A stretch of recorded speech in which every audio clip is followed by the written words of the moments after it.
Hey guys, my name is Akash. You are watching Easy Education and today मैं यहाँ पे आपके सामने डिस्कस करने वाला हूँ about the insurance. इंश्योरेंस एक ऐसा टॉपिक है जो अभी तक ज़्यादा डिस्कस नहीं हो पाया है I think on the YouTube. So मैं इसको डिस्कस करने वाला हूँ आज आपके सामने. What is all about insurance. Insurance के बारे में आप सभी जानते ही होंगे कि ये एक ऐसा मोड है, एक ऐसा माध्यम है जिससे आप अपना रिस्क ट्रांसफ़र कर देते हो किसी दूसरे बंदे के पास.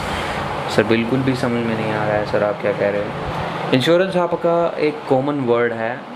जैसे आप सुनते ही होंगे अपने कॉमन वर्ड में कि अगर कोई चीज़ डिस्ट्रॉय हो जाती है, अगर आपकी लाइफ ही लगा लीजिए, अगर वो ख़राब हो गई, अगर उसको लॉस हो गया, अगर आपकी डेथ हो गई, तो आपको क्लेम मिलेगा from the insurance company. That is all about insurance. Sir हमें बिल्कुल भी समझ नहीं आया सर, आपने क्या बताया, थोड़ा एक्सप्लेन कीजिए ना सर एक एग्जांपल के साथ. तो आपको एक एग्जांपल के साथ समझाते हैं. This is mister A. ये मिस्टर ए बहुत ही सीधे साधे बंदे, साधारण से बंदे हैं. ऑर्डिनरी आप इसे कह सकते हैं, ऑर्डिनरी किस्म के बंदे. तो एक दिन ये सड़क पे चले जा रहे थे सर. बहुत ही दूर तक चलना था सर, इन्होंने चले जा रहे थे. अब क्या हुआ सर, रास्ते में व्हीकल इनके आगे से बहुत जोर के गुजरा सर. इनका दिमाग सर बिल्कुल ही सटक गया, बिल्कुल सटक गया सर इनका दिमाग. और ये कहते कि सर ये तो बहुत गलत हुआ, अगर कल को मैं मर जाऊँ तो मेरा क्या होगा, मुझे तो कुछ चाहिए ताकि मैं बच सकूं किसी न किसी तरीके से सर.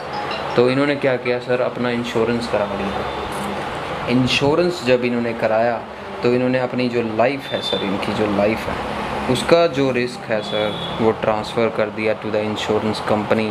तो इन केस अगर आपकी कहीं डेथ हो जाए कल को, देन आपको क्लेम जो होगा, आपका जो क्लेम होगा वो कंपनी पे करेगी. This is all about insurance. आप आगे देखिए, इसके मैं प्रिंसिपल डिस्कस करने वाला हूँ. Hope you enjoy it.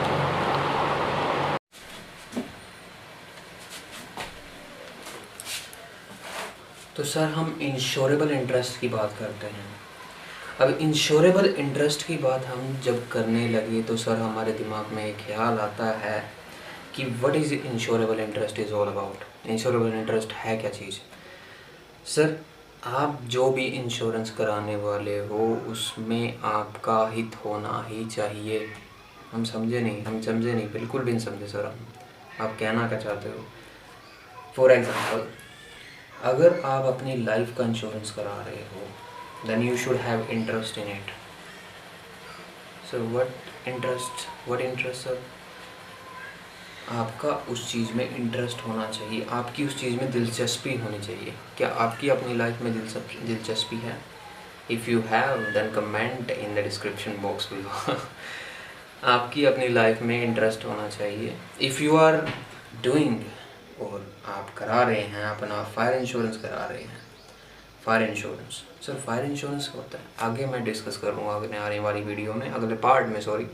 तो फायर इंश्योरेंस अगर आप करा रहे हो सर, फायर इंश्योरेंस होता है गुड्स के लिए. सर गुड्स होती हैं जो सामान होता है हमारी दुकान में, गोडाउन में, कहीं पर भी सब सामान हो गया अगर कोई भी, तो उन गुड्स का जब आप इंश्योरेंस कराते हो, क्या सर आपका उनमें हित है. क्या आपका उनमें इंटरेस्ट है थोड़ा सा भी कि वो बच जाए. अगर उनमें कोई कल को सैटेलाइट लॉस हो जाए, कल सर कोई अगर शॉर्ट सर्किट हो जाए आपकी दुकान में, तो सर क्या वो बचनी चाहिए. नहीं, यस बचनी चाहिए क्योंकि मेरा उनमें इंटरेस्ट है. So you should have the insurable interest, the thing जिसमें आप इंश्योरेंस करवा रहे हो. उससे आगे हम डिस्कस करते हैं subrogation. This is the second principle of insurance, that is principle of subrogation. Sir principle of subrogation को हमने समझने के लिए एक एग्जांपल मैंने आपके लिए तैयार किया है. दैट इज़ दिस कि सबोर्गेशन क्या होता है. सबसे पहले आपको एक कहानी सुननी पड़ेगी. सर सुनिए ना, सर सुनिए ना. अब आप कहेंगे कि सर कहानियाँ ही सुनाते रहोगे, क्या बताओगे भी कुछ. तो मेरी बात ध्यान से सुनिए. This is one of the most easiest topic that you can learn. Principle of subrogation. Mister A ने क्या किया, अपनी शॉप जो थी 10 लाख का इंश्योरेंस करा दिया. 10 लाख का उसने फायर इंश्योरेंस करा दिया. उसने कह दिया कि अगर मेरा बिजनेस में कुछ भी होता है, अगर मेरी दुकान को कुछ भी होता है, चाहे वो गिर जाए, चाहे उसको कुछ भी हो जाए, इंश्योरेंस कंपनी मेरे को क्लेम देगी।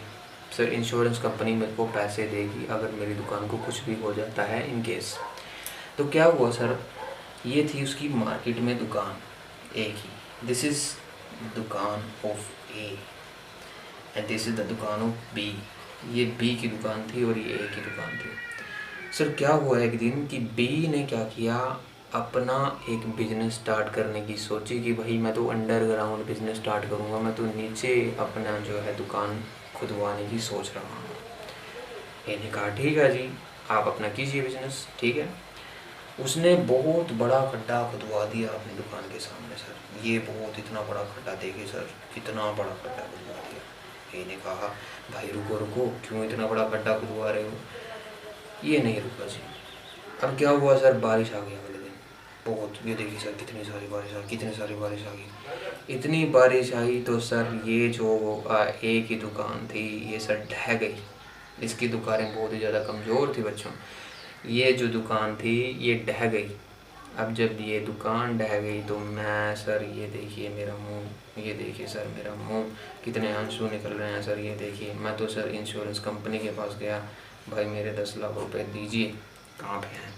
क्योंकि मैंने 10 लाख का इंश्योरेंस कराया था। अब मेरे पैसे दीजिए जी, कहाँ पे हैं 10 लाख रुपए? वो कहती है पकड़िए अपने 10 लाख रुपए, मुझे नहीं चाहिए, आप अपने ले जाइए, क्योंकि मैंने आपको कहा था कि मैं आपको पैसे दूंगा।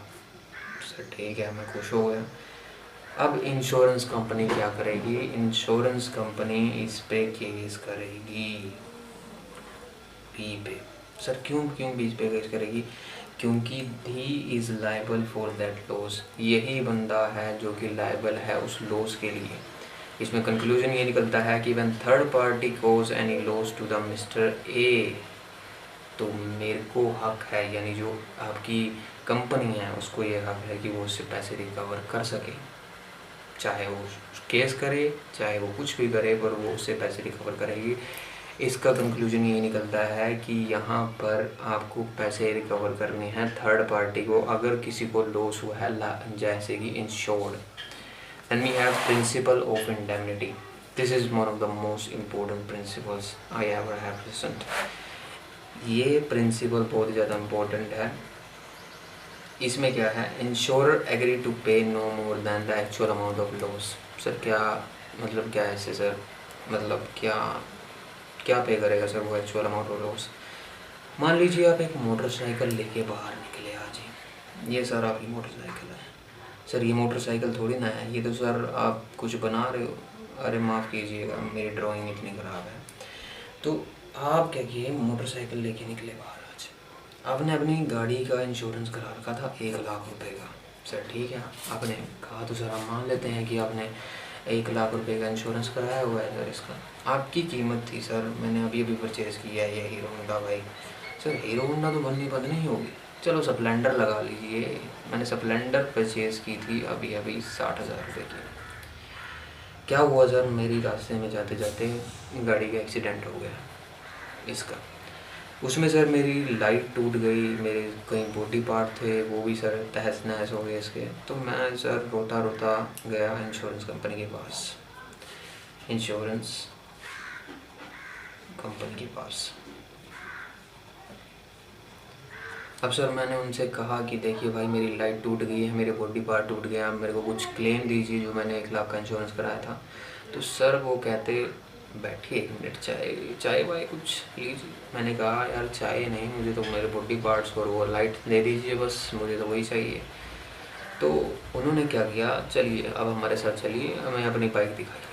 मैंने उनको बाइक दिखाई अपनी। वो कहते भाई हाँ जी तू दिखा, कितने महीने हुए तूने बाइक लिए? मैंने कहा जी 2 महीने।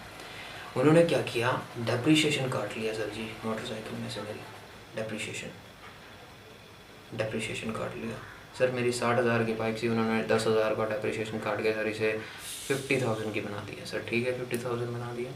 अब वो कहते हैं कि लाइट एंड बॉडी पार्ट्स के हैं 20,000 रुपये हम तेरे को देते हैं, और 20,000 से अपनी ये ठीक करा और चला जाए। सर ये क्या बात हुई, 1 लाख का इंश्योरेंस कराया था, 20,000 रुपये आप दे रहे हो मेरे को, ये तो कोई बात नहीं हुई सर। यही ही बात है आपको एक्चुअल लॉस पे किया जाता है, ना कि sum assured in case of indemnity. अगर आपकी दुकान में 5 लाख का माल रखा हुआ था, आपने 6 लाख का इंश्योरेंस कराया, तो 5 लाख का माल जल के भस्म हो गया, आपका नष्ट हो गया, डिस्ट्रॉय हो गया, तो 5 लाख रुपए ही आपको मिलेंगे रादर देन 6 लाख रुपीज़।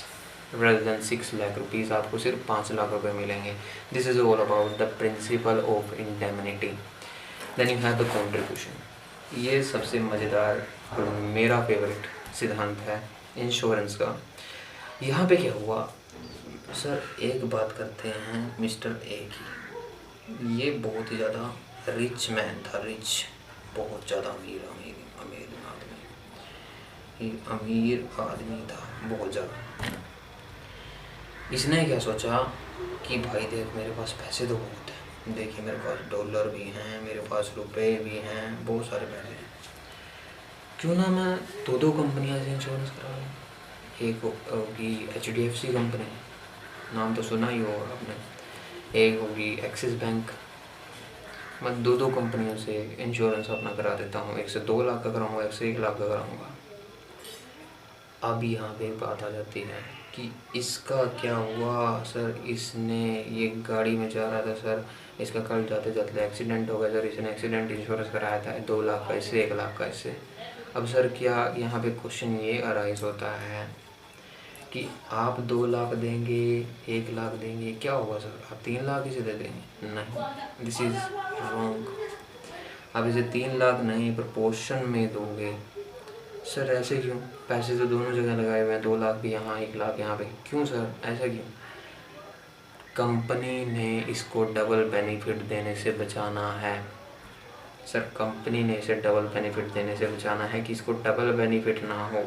इसीलिए आप यहाँ पर 2 लाख में से प्रपोर्शन, वो कंपनी डिसाइड करती है कि प्रपोर्शन क्या होगा, हम जो इसे पैसे देंगे उसका प्रपोर्शन होगा क्या, that will decide only company. This is all about the contribution, जहाँ पे आप दोनों कंपनियाँ लग के कॉन्ट्रीब्यूट करती हैं कि व्हाट विल द प्रपोर्शन कि हम उसे पैसे देंगे। Then you have the good faith principle. अगला प्रिंसिपल आपका आएगा good faith.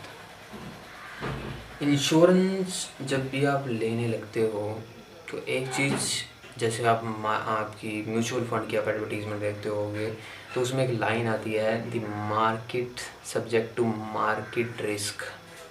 All the things whatever you are doing, it's subject to the market risk, and read all the subject matter clearly and much more comfortably. Clearly आप उसे read कीजिए, तब उस पर sign कीजिए। सर क्यों कहते हैं वो? क्योंकि अगर आपने इन केस कंडीशन नहीं पढ़ी अच्छी तो आपका ही लॉस होगा फ्यूचर में। फिर आप कहोगे कि मैंने तो ये कहा था, मैंने तो वो कहा था, and you didn't read your each things in your subject matter. तो सर क्या मतलब है इसके बारे में? इसमें दोनों को फेथफुल होना पड़ेगा, चाहे वो इंश्योरर हो। सर इंश्योरर कौन? HDFC बैंक या फिर कोई भी ऐसी कंपनी जिससे आप इंश्योरेंस ले रहे हो, उसको भी फेथफुल होना पड़ेगा आपके बिहाफ पे, और आपको भी उसको फेथफुल होना पड़ेगा। सर कैसे, एक एग्जांपल देंगे? HDFC बैंक जो है उसको क्लियरली ये बताना पड़ेगा कि भाई देख, हमारे पास ये है प्रिंसिपल ऑफ इंडेमनिटी, मतलब अगर तेरा 5 लाख, अगर तेरी 20,000 का लॉस होगा तो तेरे को 20,000 मिलेंगे, ना कि 1 लाख जितने का तुमने इंश्योरेंस कराया हुआ था। एंड 2 लाख का अगर तेरे को यहाँ पे होता है डबल को, अगर तू कंपनी से ले रहा है तो कॉन्ट्रीब्यूशन करेंगे दोनों की दोनों। And from here it also says कि भाई यहाँ पे भी अगर तेरे उसका लॉस हो गया तो तेरे जो साइड वाला दुकान वाला था उसी पे से ही पैसे लिए जाएंगे। Then you have the good faith. इसने वो चीज़ें सारी स्पेसिफाई कर दी कि तेरे subject matter should be there, subject matter तूने अच्छे से पढ़ा है, सब्जेक्ट मैटर वो हुआ है। देन आपको भी इसके प्रति फेथफुल रहना पड़ेगा।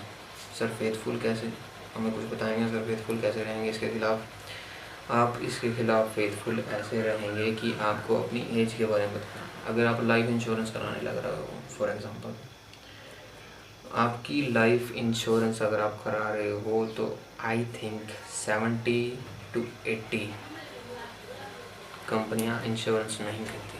अगर आपकी 70 to 80 एज है, क्योंकि इस एज में आप इंश्योरेंस नहीं करा रहे थे, और अगर कराते भी हो इस लाइफ में इंश्योरेंस 70 to 80 में, तो उसका प्रीमियम बहुत ज़्यादा होता है, क्योंकि यहाँ पर रिस्क बहुत ज़्यादा है आपकी लाइफ लॉस होने का। तो आपको उनको एज सही बतानी पड़ेगी कि हमारी इतनी एज है। अगर आपकी मान लीजिए बाइक का इंश्योरेंस करा रहे हो आप, तो आपको अपनी बाइक के पेपर्स देने पड़ेंगे, उसका पोल्यूशन जो होता है एक सर्टिफिकेट वो आपको देना पड़ेगा इनको, ताकि उनको पता लग जाए कि आपकी बाइक की कंडीशन ख़राब है, उसके बावजूद भी आप इंश्योरेंस करा रहे हो। कंडीशन ख़राब है तो देयर आर हाई चांसेस कि आपका एक्सीडेंट हो, इसीलिए वो कहते हैं कि अपनी बाइक की कंडीशन सही रखिएगा। फिर आ जाती है, अगर आप लाइफ इंश्योरेंस की बात करते हैं तो आप स्मोकर हैं या नॉन स्मोकर हैं, आपका वेट कितना है, आपकी हाइट कितनी है, this are the all things that you may and have to specify to the insurer जो आपका इंश्योरेंस करता है। Then you have the causa proxima, this is important. Causa proxima, इसकी बात इम्पोर्टेंट क्यों है मैं आपको ये बताना चाहता हूँ कि अगर लगा लीजिए आपने मरीन इंश्योरेंस कराया है, मरीन इंश्योरेंस, सर क्या बातें कर रहे हो, क्या बातें कर रहे हो सर, मरीन इंश्योरेंस हमें नहीं पता। सर मैं गलती चाहता हूँ अगर किसी को पता हो, पर this is I have to do कि मरीन इंश्योरेंस क्या होता है। मरीन इंश्योरेंस होता है जब आप कोई समुद्र में किसी नाव का इंश्योरेंस कराओ, किसी जो उसमें सवार है बंदा उसका इंश्योरेंस कराओ, कार्गो का इंश्योरेंस कराओ, अगर कोई चीज़ उसमें है, पैसेंजर है, थर्ड पार्टी है, उसका इंश्योरेंस कराओ। This is all about marine insurance. तो सर मरीन इंश्योरेंस और causa proxima what the combination of it, इसमें ये कहा गया है कि अगर मान लीजिए आप मरीन इंश्योरेंस करा रहे हो तो उसका नियरेस्ट प्रोक्सीमेट कोज क्या होगा। सर क्या बात हमें समझ में नहीं है सर। अगर आप इंश्योरेंस करा रहे हो अपनी नाव का इंश्योरेंस करा रहे हो सर, ईयर की नाव आपकी, सर आपकी ड्राइंग तो बिल्कुल गंदी है सर, ये नाव थोड़ी ना ऐसी है, तो सर कुछ और ही लग रहा है ये। तो सर अगर अपनी नाव का इंश्योरेंस आप कराते हो तो इसका नियरेस्ट जो होगा, नियरेस्ट मतलब इसका डूबने के चांसेस हैं, क्योंकि आप समुद्र में हो, तो नियरेस्ट आपका मतलब जो प्रॉब्लम आएगी वो तो यही होगी ना कि आप डूब जाओगे, आपकी जो नाव है उसमें कोई होल हो जाएगा and then you just take your life to the risk. Yes sir, nearest cause तो यही होगा।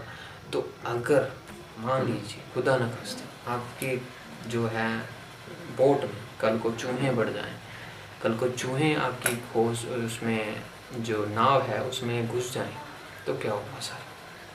वो तो कुछ सर जो कार्गो रखा होगा सर, कार्गो क्या जो सर सामान रखा होगा आपके उसमें वो सारा खा जाए, थोड़ा सा भी ना, मतलब बिल्कुल भी ना उसको छोड़े जो आपका वहाँ पर रखा हुआ है, तो सर क्या होगा कुछ नहीं, आपका नुकसान हो जाएगा यहाँ पे। इसीलिए ये कहते हैं कि अगर आपका जो है आपने इंश्योरेंस कराया हुआ है कि नियरेस्ट प्रॉब्लम कोर्स था आपका वोटर, कि आपको वोटर से जो है लॉस हो सकता था, पर आपने बजाय उसको पढ़े आपने साइन कर दिया, और कल को कहते हैं कि मेरे तो रैट खा गए जो कार्गो रखा हुआ था, कुछ नहीं मिलेगा आपको। सर कहना क्या चाहते हो, मतलब कहने की बात ये है कि अगर आपने दुकान में फायर इंश्योरेंस करवाया हुआ है, आपने कहा हुआ है कि अगर आग लगी तो भाई हो जाएगा काम, नहीं तो नहीं सही। सर हमें बिल्कुल भी समझ में नहीं आ रहा। सर OMG मूवी देखी है आपने, उसमें सर एक सीन है लास्ट, उस बीच में एक सीन है कि एक भूकंप आता है, वहाँ पे लिखा हुआ था कि we shall not be liable for any, अगर गॉड से कोई आपको लॉस हो जाए, अगर भूकंप आ जाए, बाढ़ आ जाए, तो हम उसके लिए लायबल नहीं होंगे। हमने सिर्फ ये कहा था कि अगर आपकी दुकान में आग लग गई, अगर आपकी दुकान जो है कहीं पे अगर कुछ भी जैसे स्ट्राइक हो जाए, जैसे आपकी मैन मेड थिंग्स, जैसे अगर कुछ भी मतलब लोग आग लगा देते हैं कई बार दुकानों में, तो अगर वो हो जाए हम उसके लिए लायबल हैं पे करने के लिए, but we shall not be liable for any code. अगर अकरिंग हो जाए, जैसे आपकी भूकंप आ गया, बाढ़ आ गई, बरसात आ गई, उसमें आपकी दुकान गिर जाती है, तो we shall not be liable for it. अगर आप ये कहते हैं we shall not be liable for it, तो आपको कुछ नहीं मिलेगा। जैसे उसको भी नहीं मिला था, उसने केस किया बजाय बशर्ते कि उसको फिर भी नहीं मिला, वहाँ पे, इसीलिए आप कहते हैं कि proximate cause shall be there, कि आपका फायर होगा तो आपको मिल जाएगा, अदरवाइज आपको बिल्कुल भी नहीं मिलेगा। So this is all about आपका principles and all about insurance. मैं आपको आगे वीडियो देता रहूँगा about types of insurance, and then you have the fire insurance, फिर आपका marine insurance. Make sure you hit the subscribe button right there and hit the like button also there. आपका support चाहिए, मैं आपकी video देता रहूँगा। This is only the channel where you get the easy education. Make sure you hit the subscribe button. Bye bye.